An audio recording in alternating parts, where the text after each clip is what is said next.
Welcome to Matt's Book Reviews. So I've got an interesting one today, and it's about a theme. It's about a theme more than I guess a lot of this is thematic, more than a particular book. But this theme is implacability. So if there's one thing that you see in Better Call Saul quite a lot, it's implacability. I mean, these characters, you might say, well, that just sounds like your normal, standard, boring, whatever. But these characters get into situations. They got into situations all through, basically every season where you're not sure how they're going to get out of that. And, genuinely, they're, tense situations with, a lot of stakes on the table and a lot of points on the board. And in a lot of them, it's as if there's a 0 on the board and they're down by 50 and somehow they win. Somehow they pull themselves out of it. And there's a great scene. It's a season 4 episode. I won't spoil anything, but there's a great scene where the character of Saul goes up to another character, and he basically says what the fuck? You're just gonna give up on this? You're just gonna fucking give up and that's it? He's very aggressive and hostile towards this character. And he's been aggressive and hostile towards this character before, but he is aggressive towards them in a way that sort of arouses their anger. And the person ends up saying, fuck you to him. And he says, good. He says, use that, or something like that. And it's just such a great little example of him basically going up to another character and saying, you don't fucking fold. When something goes wrong, you don't fucking fold. You keep going, you keep trying, and you find a way out, like I have done dozens of times in this series, and other characters in the series have done seemingly dozens of times as well, but perhaps none more than Jimmy/Saul would.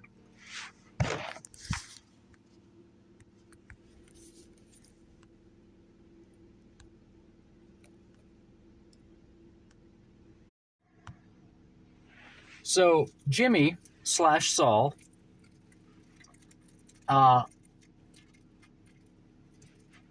basically he's disappointed in this other character for just giving up, and it shows a lot of implacability. Now that word implacable, I think maybe one of the first places I either heard the word or that I sort of noted it being used is somebody describing the detective in Crime and Punishment, the cheerfully implacable detective. And I've read the Larissa and Volohansky translation. It was a while ago, and it was a while enough ago, and I read it non-closely enough where I'm not certain that, you look back on something and it's could I even say I read that? Really? I mean, I did, I think, but anyway, I remember that detective being described as cheerfully implacable, I think. You might be able to even go find, maybe if you go find that edition of the book, you might see something in there using those words to say that. But I like that. I like about Better Call Saul the implacability, because, for example, I'm someone who, if you want Better Call Saul the life, except with the grimness and danger and not much, not really much of the glamour or the sort of aspirational appeal of like Better Call Saul, where, you know, these characters are generally achieving things that are somewhat desirable to achieve, but they're also in like horrific situations and just like squeaking their way through all these situations. My life has been, for the past, like, you know, since 2019, my life has been squeaking my way through horrible situations with like no good promised, and not much that has shown up in my life that probably anyone in America would really desire. I mean, maybe some people who are like really hard off and stuff, or people who are in jail, you know, they desire to get out of jail, but, or some of them might, but generally it's been squeaking through what's felt like squeaking through situations, and I'm fairly content, like, without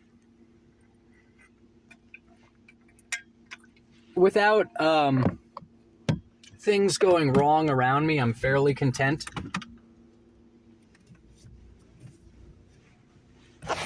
But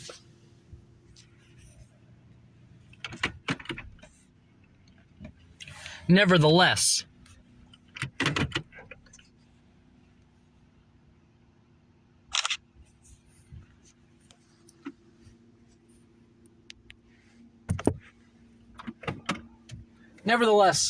like today, for example, in the morning, I was going out of work and I was like, you know what? Like, with all of the drama that I've had at my current job, which has been a decent amount,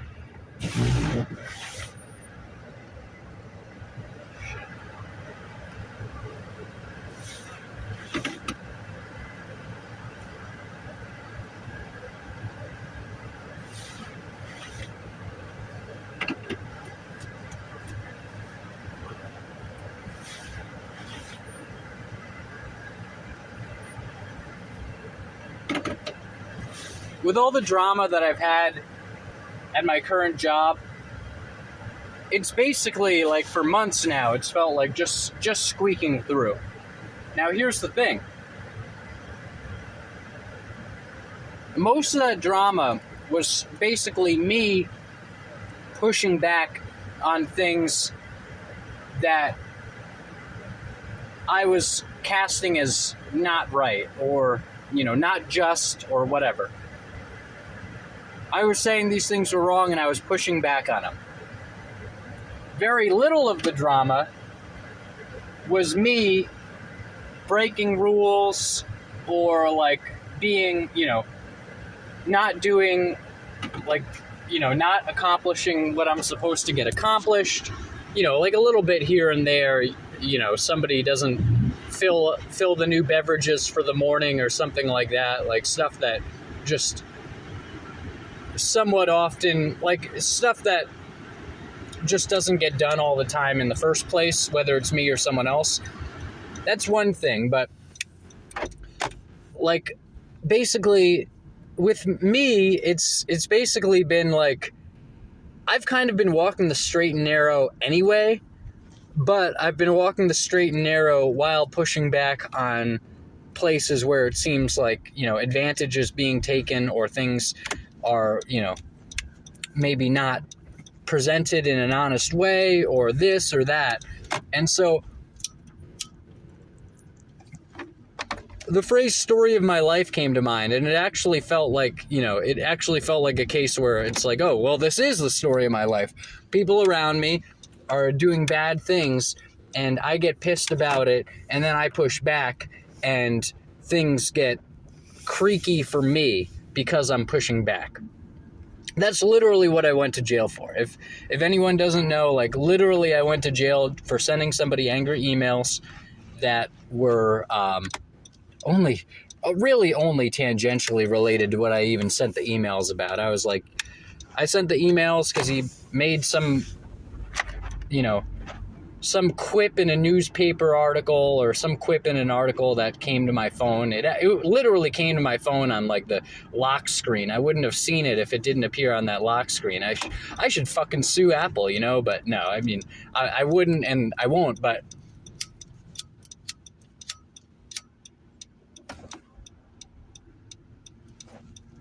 it is funny that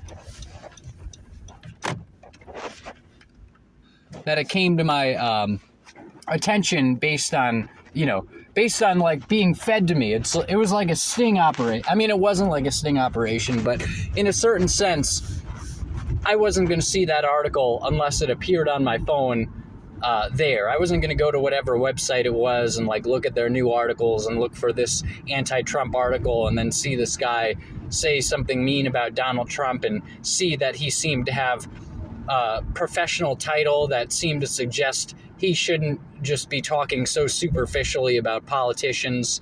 Like basically he was saying something that, you know, any given talking head on like a leftist channel might have said.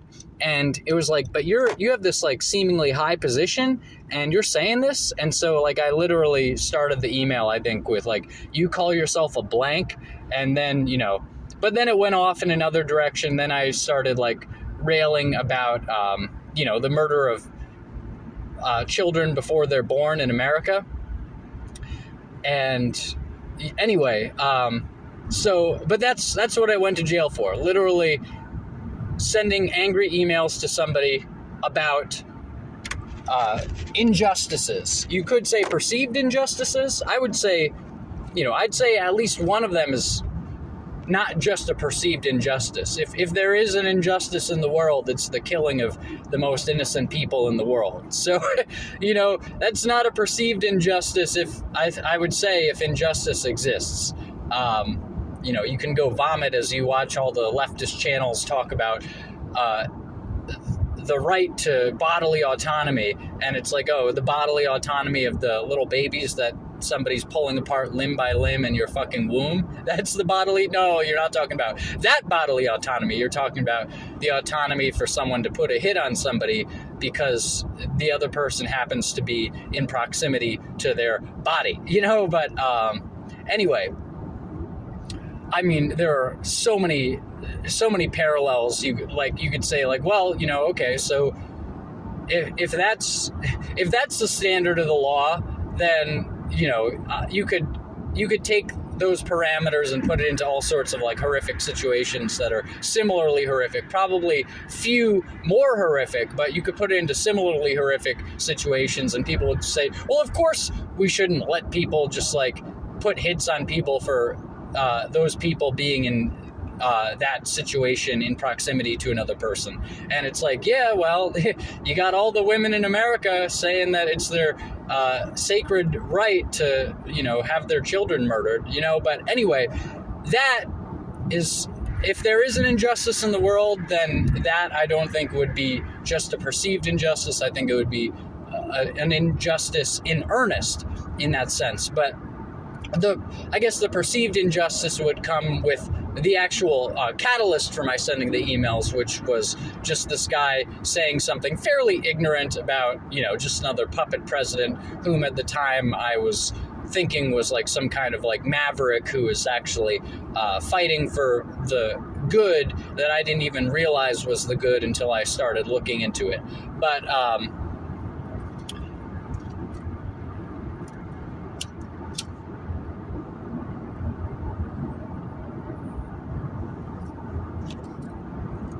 But it's funny because, like, my whole life was like, you know, whole life. My life situation was badly affected or, you know, very drastically impacted or whatever by me pushing back against injustices or perceived injustices. That's what it was. It wasn't me going and stealing something from somebody. It wasn't me conning somebody. It wasn't me saying, if you don't do this, I'm going to do that. It wasn't me. It was literally me doing nothing except demonstrating sound and fury over a couple of things, one of which definitely deserved Sound and Fury, maybe not in that way, but another one, just because it wasn't constructive, and it was, it could have caused, it could have been destructive sending the emails, and it also just, it had bad effects for me, so that wasn't the best way to go about it. But, another one that didn't really deserve anyone pushing back on it, except to say that it was indeed bullshit, and if a person does indeed have a high title, then for them to talk superficially about politics like all the other talking heads do is just like, it's like, really? Like, oh, you're getting paid X dollars by X organization, and you have X titles, and you're going and saying the same shit that fucking Rachel Maddow says every night. It's like, really? You might say, well, Rachel Maddow has high esteem. It's like, yeah, Rachel Maddow is a famous person who maybe speaks engagingly for her audience about superficial bullshit, but it's like, really? Like, that's somebody of high esteem, supposedly, and of course it's high esteem within an evil system, but somebody of high esteem is going to just say the same shit that everyone else says, like, in the superficial, like, politics shit. It's like, wow, like, but that doesn't mean that somebody deserves to have angry emails sent to them. So in any case, I'm not justifying having sent angry emails, and I wouldn't recommend it for a variety of reasons. But what I am saying is that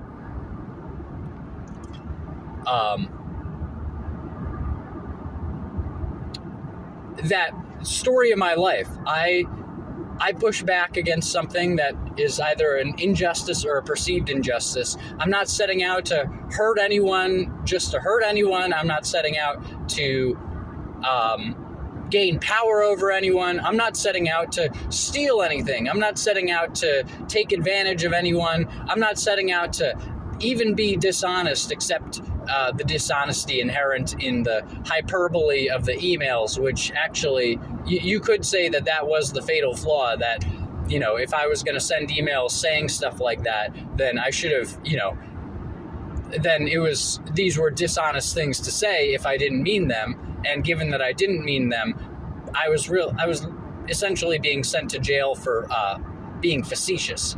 But in any case, and of course it's, well, you can be facetious all you want, Matt, but if you send like threatening emails to people, it's like, yeah, I know. But implacability has really played a part for me since then. It's like, if I wasn't going to be Jimmy McGill 200%, 210 for the entire time after that, then I should have, as they say in jail, I should have hung it up right then and there. Like, implacability has played a major part in my life since then. And whatever comes of my life, and I don't think this is the end. I think this is actually, perhaps this will all, bake into a cake that actually worked out well, and then it might be like, well, yeah, all of this played in perfectly. I think that's highly possible. I think that's even highly likely, so.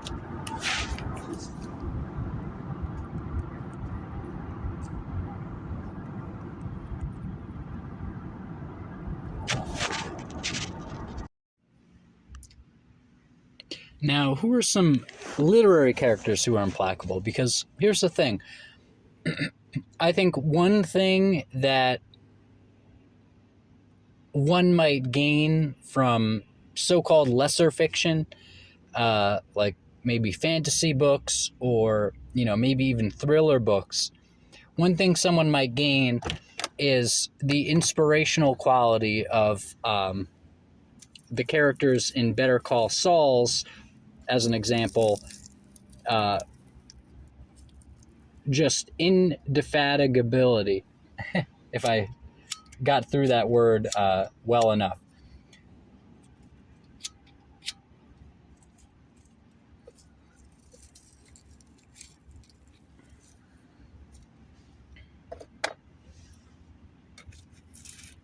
A sense that, you could throw anything at this character and they're just going to keep pushing and they will prevail. And they'll even perhaps benefit from how they respond to some of these obstacles.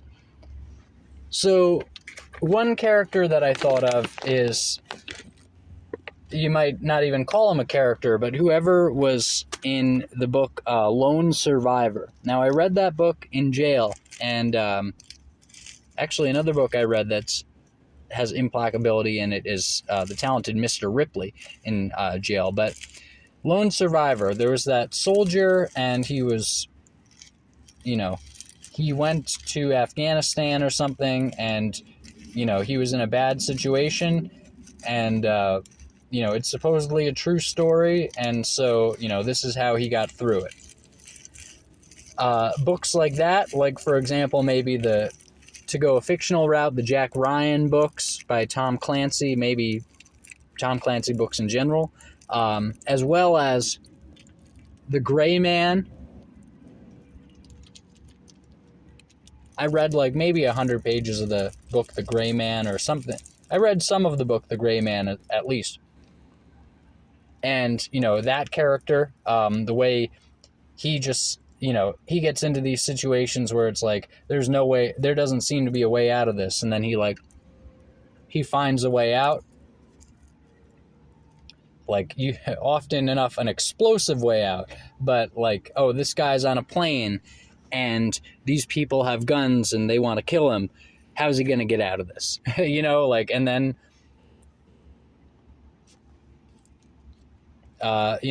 he may find a way. And so I think this is a really good mode for fiction, or for like any narrative thing, but for fiction, it's a good mode to do what they do in Better Call Saul. And I don't know if I personally have read a lot of fiction that has that. So, or a lot of books that have that. Another one that I've read, let's see.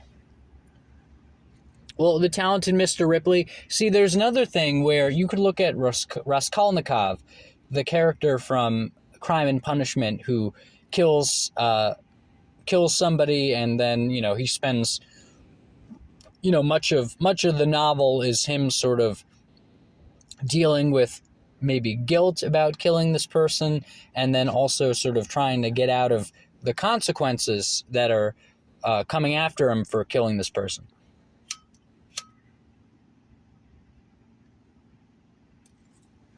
That is similar to the character in The Talented Mr. Ripley, the title character, titular character.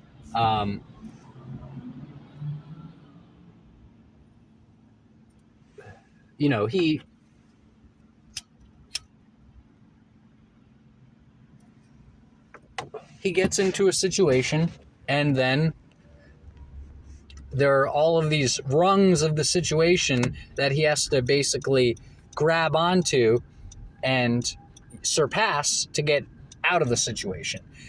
Now, here's the thing. Raskolnikov and Ripley, they are characters that, and I think this may often be the case anyway, but they are characters where they're essentially doing something morally bad. They're doing something that people would say is bad.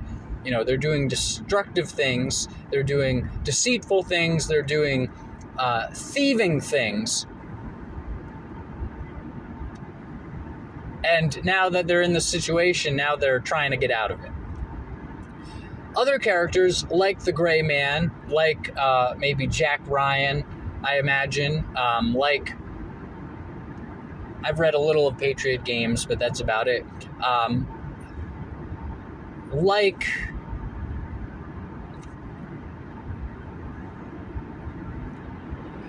I guess you could say the character from Lone Survivor, or the guy, they're doing something that at least they perceive as just. They're not doing something where they're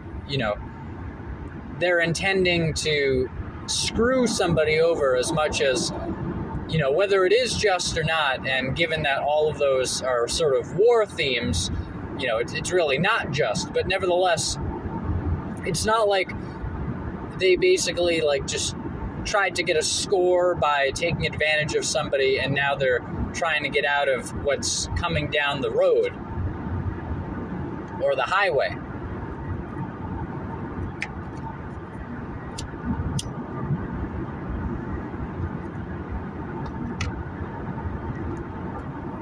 Rather, they have some kind of mission, and that mission finds them getting into all of these places that they then are trying to get their way out of, while they go on to try to fulfill their mission. So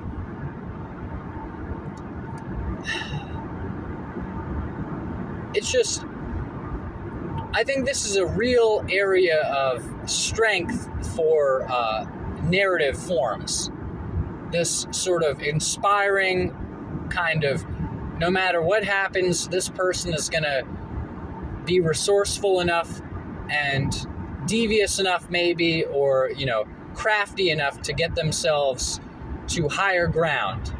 And they may get knocked down, they're going to get back up again. They may get knocked down, they're going to get back up again. They're just going to keep getting up. You can't hurt them. Similar to, if you want to look at something that is nonfiction, or is in the nonfiction category, is billed as nonfiction, then the David Goggins book, Can't Hurt Me. I think I read the first chapter, and then I was sort of I sort of allowed myself to be stopped by, there was like a little assignment at the end of the first chapter, and I was like, I don't want to keep reading until I do the assignment. And, as with self-help / Tony Robbins types of books or whatever, then you might end up not going forward because you didn't do the little homework assignment. But, like a David Goggins, Can't Hurt Me. Basically, he's this guy who seemed to have an abusive childhood, and, he grew up, and he, basically, by the time he was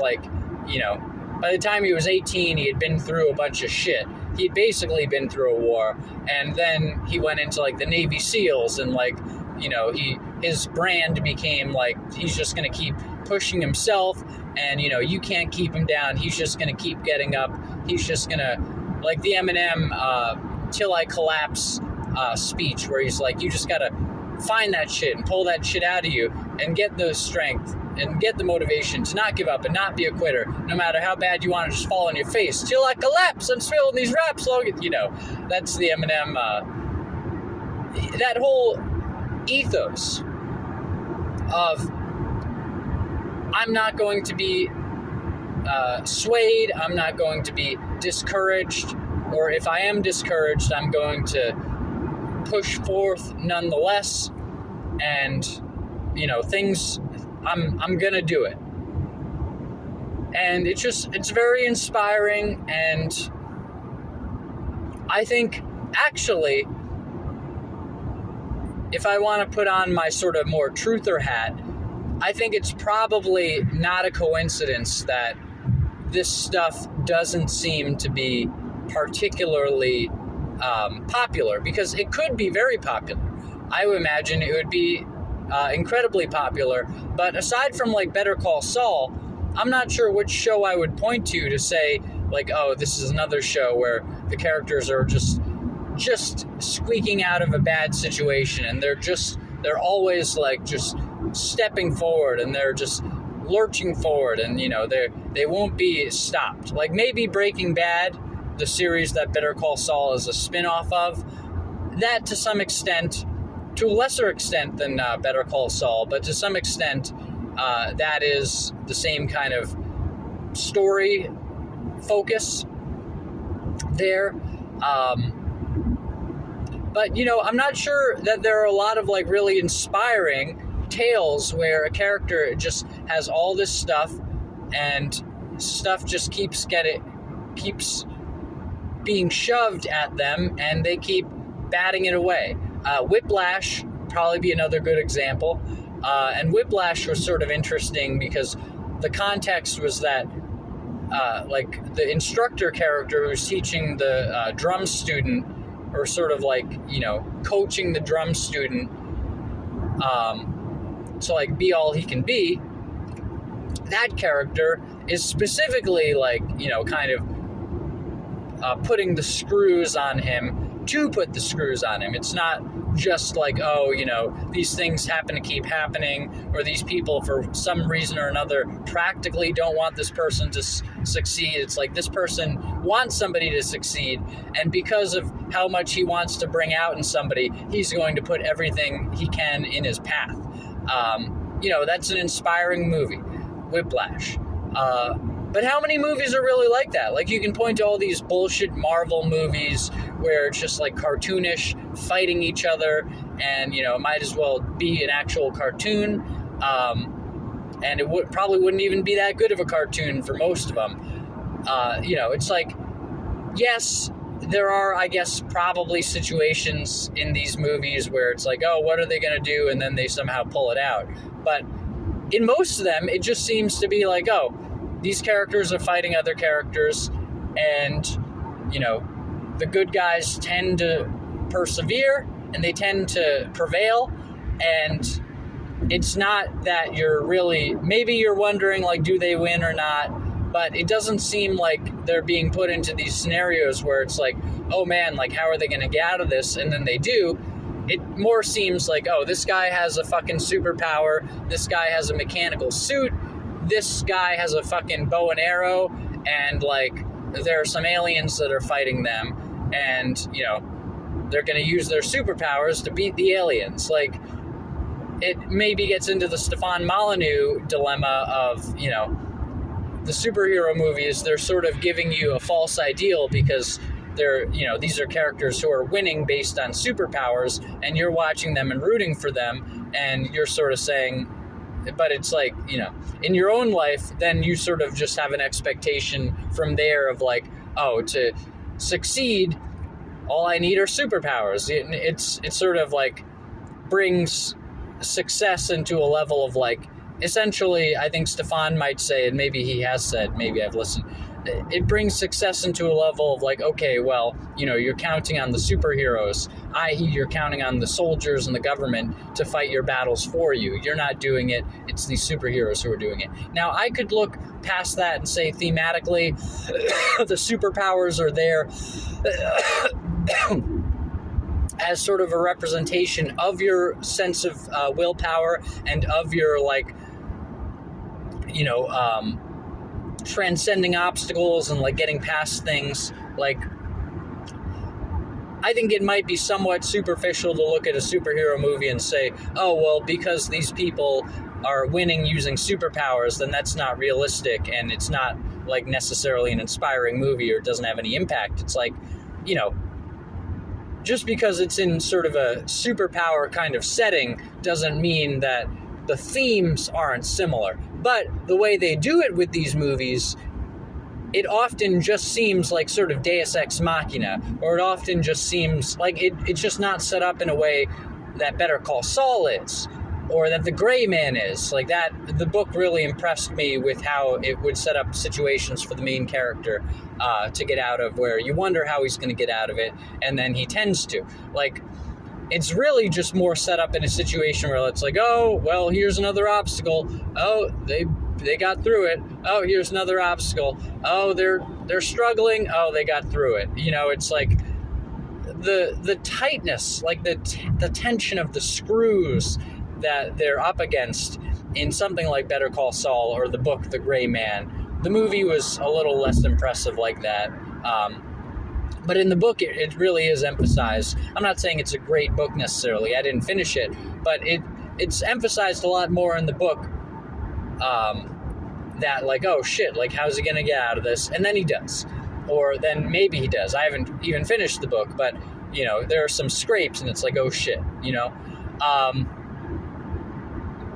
But it's just like, I think maybe, you know, maybe it's not a coincidence that the series where the characters are really indefatigable and they're really implacable and they, you know, they really just, they won't take no for an answer and they push through and they get through and somehow they persevere. that's a show that's generally marketed towards higher level people. Like, yes, Breaking Bad was very popular, and yes, Better Call Saul as a spin-off is, also a pretty popular show. But nevertheless, it's sort of a highbrow show.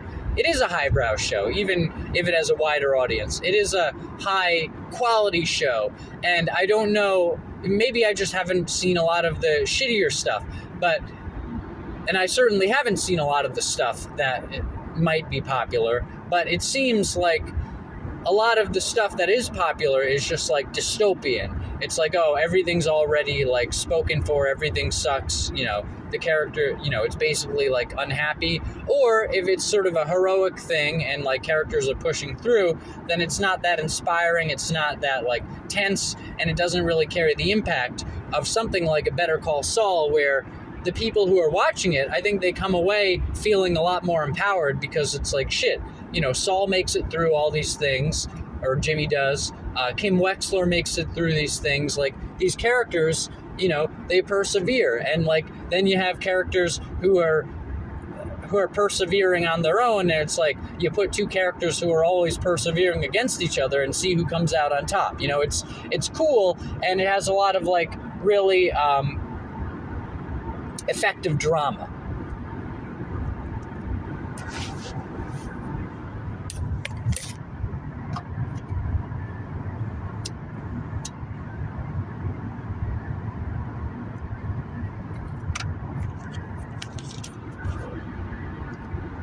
But in the same way that Alan Watt tended to talk about,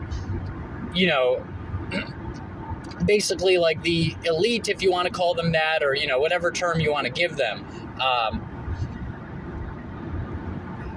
how basically like they want depopulation for the so-called useless people in society, and, they want basically everyone to fail except for like the people who are pre-approved to succeed, like the people from the good lineage, from the good families, from the good genetic tree. They want these people to do well. They want these people to have children, and they want most other people to fail. Seemingly, they want the illegal immigrants in America and probably elsewhere to have a lot of children. But ultimately, I don't think ultimately they're setting those people up to succeed either. I think they're just using those people as an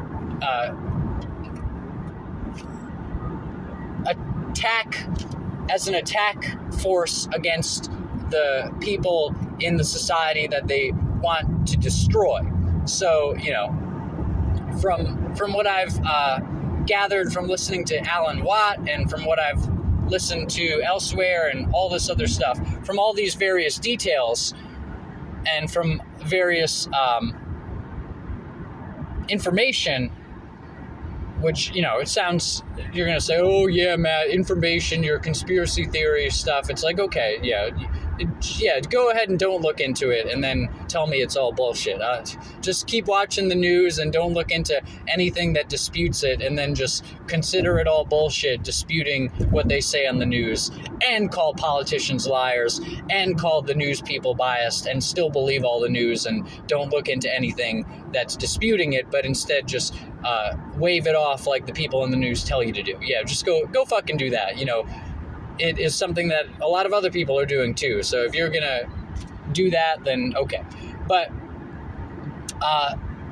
basically, it seems to me that Alan Watt seems to be correct, that they're basically trying to get everyone, the plan is that nobody's really going to have children anymore except for certain people that are in the bloodlines, certain people that are in the so-called good families, and everyone else is basically going down the tubes. It seems like the demographics are set to be, the illegal immigrants in America, for example, are set to be a greater demographic than they are currently anyway. Like, they're still growing. You see a lot of them with like children. You don't see a lot of actual American citizens having children.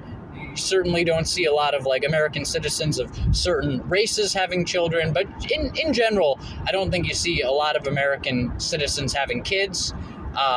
You see a lot of illegal immigrants to America having kids, and so then you can look and see like, well, how did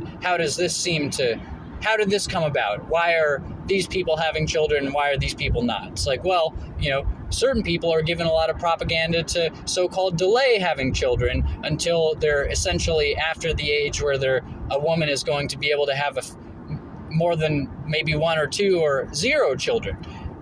Delay your children until you're infertile. It's like, oh, wow, that's the propaganda they're pushing, and it's not ringing any alarm bells for anybody else. Okay, so it's pretty obvious why, like, most American citizens, especially in the younger generations, don't seem to be having kids. Well, the generations that could be having kids right now, it's pretty obvious why they don't seem to be. Like my generation, because it's been like nothing but propaganda to get them to not have kids. So, what kind of media would you give these people that you want to destroy? Well, you're probably not going to give them a lot of shows like Better Call Saul. You're probably not going to give them a lot of books like The Gray Man. You're probably going to give them a lot of shit that sort of masquerades as people being implacable, as people being inspiring, as people winning victories and stuff, like the bullshit superhero stuff and, stuff like that. You're also probably going to give them a lot of stuff that is very nihilistic and very, not even just nihilistic, but very negative. You're probably going to give them a lot of dystopian stuff. You're probably going to give them a lot of stuff that's basically like, well, you can't rely on anybody, and everybody's just bad anyway, and everybody's evil, and yet there is no morality, and we're all screwed anyway, so what's the point? But then the people who are watching more like highbrow TV shows like Better Call Saul, they'll get a Better Call Saul. They'll get, The Gray Man, it's not super highbrow, but the people who are actually reading books, they might get a Gray Man, because most people don't actually read books. Most people would probably watch the Netflix movie, The Gray Man. And the Netflix movie, as I said, in comparison to the book, I only read maybe a little more than 100 pages of the book, but the book had like scene after scene where it was just this high tension thing. It's like, how is he going to get out of it? And then he does. With the movie The Gray Man, it's just like, oh, there's Ryan Gosling. Oh yeah, he beats this guy, he beats those people. Oh, what's happening? Oh, he's got to fight this guy.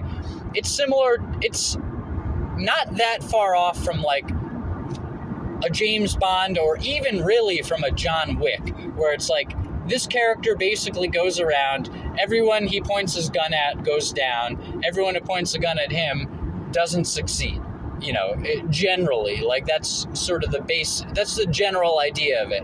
And it's like, that's not that inspiring. Like an action movie in general, that's not that inspiring. Sometimes you have a movie where, like Predator, where it's a little more tense, or a movie like Alien maybe, where it's more tense and you're wondering how they're going to make it out alive, and there is some like catharsis of like, yeah, you were really trying to kill me and you didn't succeed, so fuck you, I win, like that kind of thing. Or like maybe an Ender's Game or something, although the book more than the movie, because I read the whole book of Ender's Game, and that was an inspiring book somewhat in the sense of like, willpower and stuff, whereas the movie I remember the movie being kind of cool, but, just maybe the format or just the way they did it, it wasn't inspiring in the same way. Now, here's the thing. I think long-form stuff, like novels where, you're sitting there longer time with it, or even like book series or like television series, I think longer-form entertainment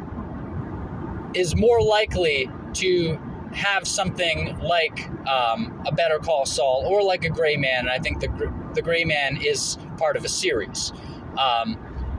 It's long enough form where you get to kind of follow these characters as they go through all these different obstacles, and they succeed and you see them succeed, and there's a long enough time to give them breathing room and to give the story room to really increase the tension, and then the character works through this obstacle and then that one, and it's just, with a movie you don't have as much time to do that. With the movie, you really don't have that much time to do that. With the TV series, you have a decent amount of time to do that. But a serialized, like a TV series where it's a new story every week, I don't think you have as much time to do that. It's, more with the story, a series that has an ongoing story, like your prestige dramas, where it's a little less episodic, it's a little more a story going from episode to episode. That is a better bet to get your inspiring sort of willpower kind of thing. Or with something like just anything longer form. That is something more likely to give you that kind of inspiration. And I think that stuff, actually, like having watched Better Call Saul, I think that stuff could be very powerful. And if you don't get the sense of a lot of stuff that's very inspiring, again, I'm not sure that that's an accident. It seems like, actually, I think it was more common, like when I was younger, it was sort of a cliche, like, oh, how's he going to get out of this one? Like, that was kind of a cliche. But these days, I don't think that's a cliche anymore. I don't really know what I would point to these days where someone would say, like, oh, how's he going to get out of this one? Like, I think, I, like, have Homer Simpson in, like, I'm picturing Homer Simpson saying, how's he going to get out of this one? I don't know, like, I think they've stopped giving people inspirational stuff. They've stopped giving people stuff that'll really help them persevere, and that they could really take on, like, sort of these characters as role models. It seems like most of what we get nowadays is either negative, or it's just so flimsy, like the superhero stuff, that it's not very inspiring, and you don't get a lot of oomph from it. It's just like, oh yeah, it seemed inevitable that they were going to win, maybe, or if it didn't seem inevitable, it's just sort of like, it could be a whole city being, like, overrun by a villain or something, and, or, monsters, and, these characters are fighting the monsters and stuff, and it's just like, even if it's a big battle, it doesn't feel like they really persevered through anything. Persevere.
I think that also sort of speaks to the popularity of the Dark Souls trilogy and the video games in the so-called Soulsborne series.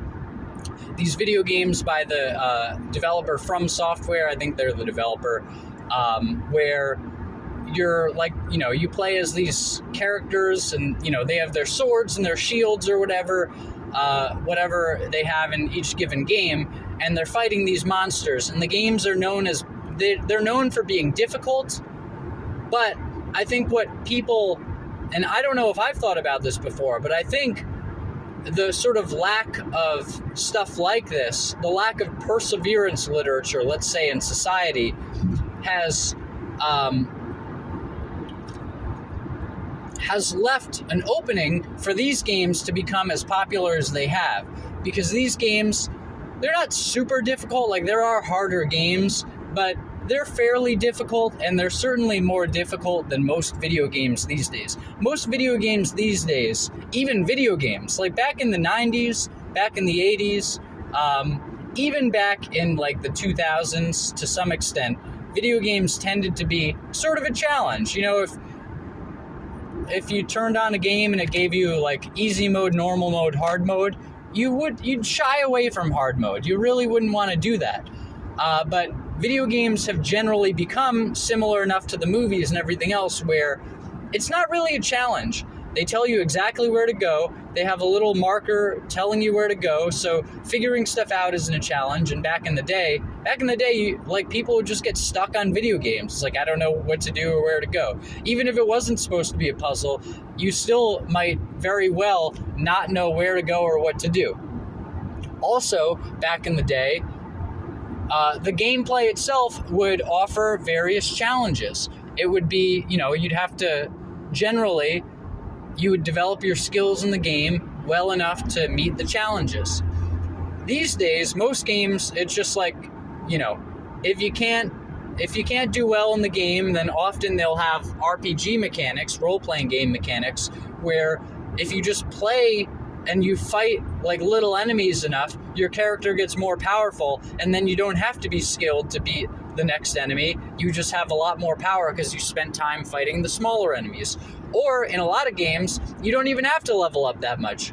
You don't have to really spend much time at all leveling up because everything's so easy to begin with.